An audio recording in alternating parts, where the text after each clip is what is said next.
Welcome back to another new video in SD bio life with life science. Interview নিয়ে সবার কিন্তু একটা ভুল ধারণা আছে যে কেউ যদি ইন্টারভিউতে 10-এ 10টা প্রশ্ন ঠিক বলে দেয় সে 10-এ 10 পাবে, আর কেউ যদি 5টা প্রশ্নের উত্তর ঠিক বলে সে কিন্তু 10-এ 5 পাবে। অ্যাকচুয়ালি তা কিন্তু হয় না।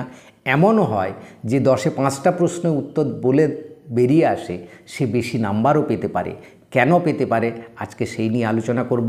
ইন্টারভিউতে কারা কারা থাকে, কি কি জিনিস দেখা হয়, কারা কি ধরনের প্রশ্ন তোমার দিকে ছুঁড়ে দিতে পারে, আমার এসএসসির সময় কী রকম প্রশ্ন ছিল, এই সমস্ত অভিজ্ঞতা শেয়ার করব। শুধু এই এসএলএসটির ইন্টারভিউ নয়, জীবনের সমস্ত ইন্টারভিউতে কিন্তু আজকের এই সেশনটা তোমার কাজে লাগবে। তাই ভিডিওটা অবশ্যই শেষ পর্যন্ত দেখো। ভালো লাগলে লাইক করে বন্ধুদের শেয়ার করে দিও, চ্যানেলে নতুন হলে চ্যানেলটাকে সাবস্ক্রাইব করে নিও। দেখো, ইন্টারভিউর মানে আমরা জানি কি সাক্ষাৎকার। এই সাক্ষাৎকারে তোমার সাবজেক্টে কতটা গভীর জ্ঞান আছে সেটা কিন্তু দেখা হয় না, কারণ গভীর জ্ঞান তোমার এর আগেই নিয়ে নেওয়া হয়েছে, সেটা হচ্ছে রিটেন টেস্ট। এবারে কি দেখা হবে, এই সাবজেক্টের উপর তোমার সাধারণ জ্ঞান কতটা রয়েছে, অর্থাৎ ক্লাস 9, 10, 11, 12 তুমি পড়াতে যাবে, এর জন্য তোমার কতটা জ্ঞান রয়েছে এটা দেখা হয়। তার সাথে সাথে তোমার দৃঢ়তা দেখা হয়, তোমার কনফিডেন্স দেখা হয়, তোমার আদর্শ দেখা হয়, তোমার ব্যক্তিত্ব, তোমার আদর্শ, এই সব কিছু বিচার করার চেষ্টা করে একটা ইন্টারভিউ বোর্ডে যে 4 জন থাকে। কোন 4 জন থাকে না, একজন প্রফেসর থাকবেন, তোমার সাবজেক্ট এক্সপার্টের একজন প্রফেসর, সাবজেক্ট এক্সপার্ট একজন টিচার থাকবেন স্টেট লেভেলের এসএসসির নিয়োগ দ্বারা, এবং এসএসসির অফিসের থেকে একজন থাকবেন, এবং সেন্ট্রাল থেকে স্কুল থেকে একজন থাকতে পারেন বা না থাকতে পারেন। 3 থেকে 4 জন থাকার সম্ভাবনা রয়েছে, এবং এই 3 থেকে 4 জন কিন্তু সবাই সবটা দেখবে এবং তারপর বিচার করবে। তুমি কতটা উত্তর ঠিক বলে এলে তার উপর বিচার শুধু হবে না, অনেক কিছুই বিচার হবে। আজকে সেই নিয়ে আলোচনা করব। একদম ইন্টারভিউয়ের দিন শুরু থেকেই একদম বাড়ি থেকে শুরু করি। তুমি বাড়ি থেকেই শুরু করবে কীরকম না, একদম ডিসেন্ট জামা কাপড় পরে, সুন্দর একটা জামা, সুন্দর একটা প্যান্ট, পারলে ইন করবে, না ইন করলে কোনো অসুবিধে নেই, কিন্তু টি শার্ট জিন্স প্যান্ট একদম পরে যাবে না, সেখানে কিন্তু বিরাট ঝাড় খেয়ে যাবে তুমি। এবার ইন্টারভিউতে ঢোকার আগের মুহূর্ত একটা সবচেয়ে বড় মুহূর্ত, যেই সময় তোমার ইন্টারভিউতে ডাক পড়বে এরপরেই, সেই মুহূর্তটা কিন্তু খুব টেনশান হয়, খুব প্যানিক হয়। এটা সবার হয়, এটা নিয়ে চিন্তা করো না। শুধু কি রাখবে, এই প্যানিকটা কমে যাবে। মনে রাখবে তোমাকে অতি সাধারণ প্রশ্ন করা হবে, তুমি যা পারো বলবে, যেটা পারো বলবে না। হ্যাঁ, আমি পারবো না স্যার, সরি বলবো, ও হ্যাঁ এটা আমার একটু মনে পড়ছে না, এইরকমভাবেই বলবে। একদম সোজাসুজি, তা একদম আই টু আই কন্ট্যাক্ট করে কনফিডেন্টলি বলবে। যেটা পারবে না সেটা কনফিডেন্টলি বলবে, এটা পারবে না। তারা জানে একজন সব কিছু জেনে বসেনি, সব কিছুই জানে না, সব কিছু জেনে আসেনি সে। তাই কতটা জানো না তার পরীক্ষা তারা নেবে না, কতটা তুমি জানো তার পরীক্ষা নেবে। তুমি যখনই তুমি জানবে না তখন তার প্রশ্নটা কিন্তু তারা পাল্টে দেবে। তুমি কোনটা জানো তার উপর ভিত্তি করে কিন্তু প্রশ্নগুলো আসবে। তো তারপর তুমি গিয়ে বসে সোজা হয়ে বসার চেষ্টা করবে, এবং ফাইলটা কোলের উপর রাখবে, টেবিলের উপর ধপ করে রেখে দেবে না। তারপর যখন ফাইল চাইবে তখন এক একটা করে ফাইল তুমি কাগজপত্র চাইবে, এক একটা করে সুন্দর টেবিলের উপর রেখে ধীরে ধীরে এক একটা করে বার করে হাতে দেবে বা বাড়িয়ে দেবে। এই যে ফাইল খোলা এবং হাতে বাড়িয়ে দেওয়া, এর মধ্যেও তোমার ব্যক্তিত্বের প্রকাশ রয়েছে। এই খুলতে গিয়ে হাত কাঁপবে, বাড়াতে গিয়ে হাত থেকে কাগজটা পড়ে যাবে, এগুলো কিন্তু বড় ডিসক্রেডিট। এইগুলোর দিকে তুমি খেয়াল রাখবে। তোমার কতটা যে ভুল বলে দিলে সেটার উপর খেয়াল রাখবে না, তাহলে তোমার প্যানিকটা কমে যাবে। এবার যেটা বলতে ভুলে গেছিলাম, যে ঢোকার আগে মে আই কামিন স্যার বা স্যার আসবো স্যার এরকম জিজ্ঞেস করবে, গিয়ে দাঁড়াবে। বসতে বললে বসবে, না বসতে বললে হঠাৎ করে দুম করে বসবে না। বসতে বললে থ্যাংক ইউ স্যার বলে বসবে। তারপরে তুমি এই কাগজগুলো যা যা চাইবে, এই কাগজ দেখার পরই তোমার নামের ক্ষেত্রে প্রশ্ন আসবে, তোমার জন্ম তারিখ নিয়ে প্রশ্ন আসবে।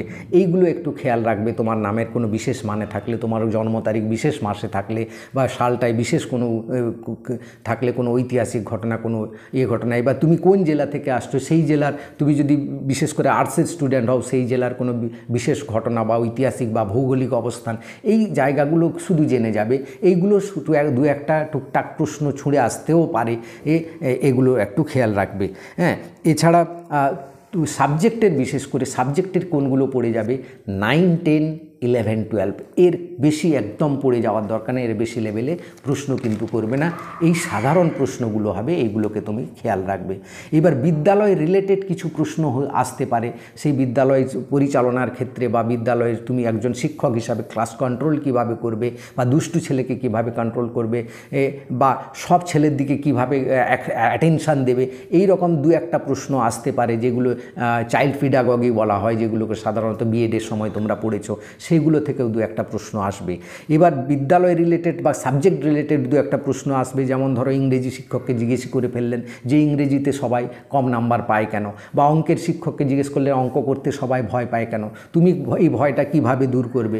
সায়েন্সের স্টুডেন্টকে বললো ফিজিক্সে সবাই কম নাম্বার পায় কেন, কেমিস্ট্রি বা বায়োলজির থেকে ফিজিক্স কঠিন লাগে কেন, তুমি এটাকে কিভাবে ডিল করবে। বা যেমন আমাকে যে আমার হঠাৎ করে প্রশ্ন করছিল, আমাকে আমার ডেট অফ বার্থ 2 জানুয়ারি, আমাকে হঠাৎ প্রশ্ন করলো যে জানুয়ারি মাসে স্কুলে কি কি পালন করা হয়, সেরকম একটা প্রশ্ন আসতেই পারে। এই জন্য এই জায়গাগুলোকে তোমাকে দেখে দিতে বললাম। তার সাথে আরেকটি প্রশ্ন করেছিল আমার যে ইন্টারভিউ নিয়েছিলেন, বটানির ম্যাডাম ছিলেন তিনি। তো সেই বটানির ম্যাডাম তিনি তো প্ল্যান্ট ট্যাক্সোনমি নিয়ে শুরু করেছিলেন, কিন্তু আমি ছিলাম জুলজি।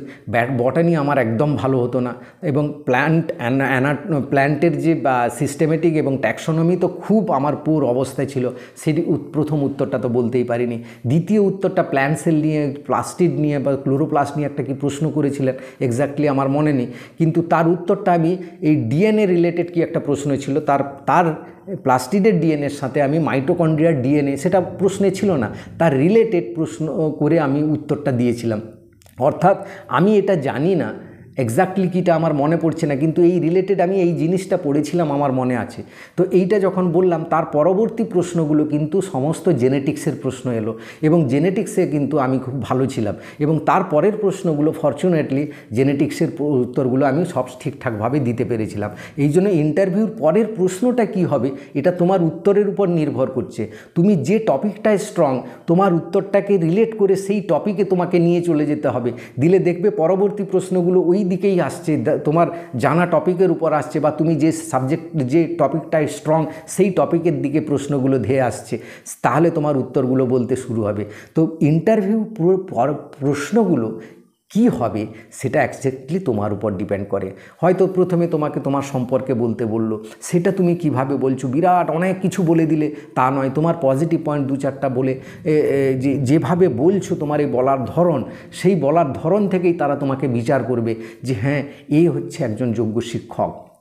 একটু বলার সময় এর সময় যেন ঠোঁট না কাঁপে, গলা না কাঁপে, একটু স্মাইলি, হালকা স্মাইলি ফেস করে, মানে কুলভাবে, কমফোর্টেবলভাবে উত্তরগুলো দেওয়ার চেষ্টা করবে।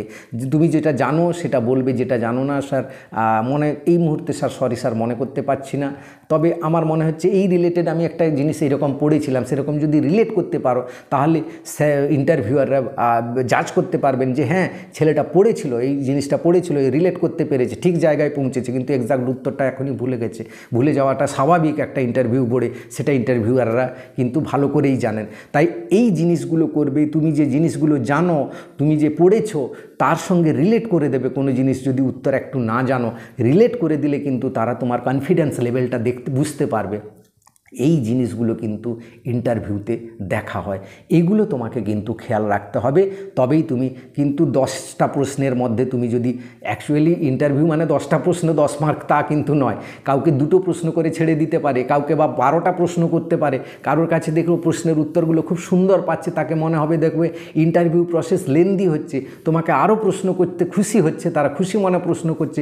তুমি ইন্টারভিউতে বসে বসে বুঝতে পেরে যাবে তুমি কত নাম্বার পেতে যাচ্ছ। নাহলে কারোর প্রতি খুব অসন্তুষ্ট হলো, 2-1টা প্রশ্ন করলে বলে ওকে আসুন, তাহলে তুমি বুঝবে তোমার ইন্টারভিউটা কিন্তু খারাপ হয়ে যাচ্ছে। তো তোমার ইন্টারভিউটা তুমি নিয়ে যাবে, চালনা করবে, এই জায়গাটা শিখতে হবে। দরকার হলে তোমাকে অফলাইন কোথাও একটু কোচিং নিতে হবে। তুমি যদি খুব ফ্রেশার হও, যারা ইন্টারভিউ দাওনি কোথাও কোনো দিন, তাহলে তুমি অফলাইনে 2-1 জায়গায়, ভালো একটা জায়গায় এক্সপিরিয়েন্স লোক যারা রয়েছে সেখানে একটা ট্রেনিং নিতে পারো। এভাবে ট্রেনিং নিয়ে নিজেকে আয়নার সামনে দাঁড়িয়ে বলার চেষ্টা করো, নিজের সম্বন্ধে বলার চেষ্টা করো। এগুলো কিন্তু প্র্যাকটিস একটু করতে হবে। এবার দেখো, আরেকটা জিনিস তোমাকে জেনে যেতে হবে, একটু কারেন্ট অ্যাফেয়ার্স সম্পর্কে জানবে। কারণ এই যে চারজন বসে থাকবেন, কার কোন জায়গাটায় ইন্টারেস্ট তুমি জানো না।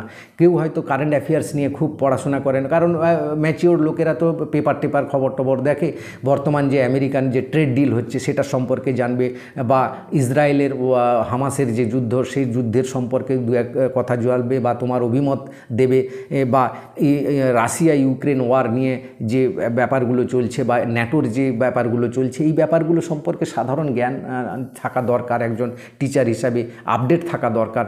কারণ এই আপডেটগুলো থাকলে তুমি একজন আদর্শ শিক্ষক তার প্রমাণ হবে। তো এই যে জায়গাগুলো দেখে তুমি ভালোভাবে কুললি যাবে, কুললি বলবে, যেটা জানো যে তুমি যদি ইন্টারভিউতে দুটো মাত্র প্রশ্নের উত্তর দাও তাতেই তারা সন্তুষ্ট করতে পারো, তাতে সন্তুষ্ট হবে এবং তুমি বেশি মার্কস পাবে। এই যে প্রথমেই বলেছিলাম যে 10টা প্রশ্ন উত্তর দেওয়ার পর টিচাররা ইন্টারভিউরা মনে করলেন যে না, ছেলেটা সব বললো বটে কিন্তু এ ঠিক টিচার নয়, এ মনে হয় মার্কেটিংয়ের কোনো লাইনে গেলেই বেশি ভালো হতো। বা একটা ছেলে 10টার মধ্যে 4টে 5টা উত্তর দিয়ে গেল, কিন্তু সবার মন খুশি, বাহ খুব ভালো দারুণ, ছেলেটা দারুণ। কিন্তু এই যে ব্যাপারটা, অর্থাৎ নিজেকে সেল করার একটা ক্যাপাসিটি, এই ক্রাইটেরিয়াটা তোমার থাকা দরকার। হ্যাঁ, বেশি কিছু আর্টিফিশিয়াল করতে যাবে না, তাহলে কিন্তু নিজে সেখানে কিন্তু বিপদে পড়বে, আর আসল জিনিসটা বেরোবে না তোমার। তো তোমার যে সততা বা তোমার যে আদর্শ, সেই আদর্শটাকে ফুটিয়ে তুললে সেখানে তুমি বেশি নাম্বার পাবে। তো এই ছিল আজকের ভিডিও। আশা করি তোমার জীবনে উপকার হবে। যদি উপকার হয় ভিডিওটা লাইক করে একটা সবাইকে শেয়ার করে দিও। Thank you for watching.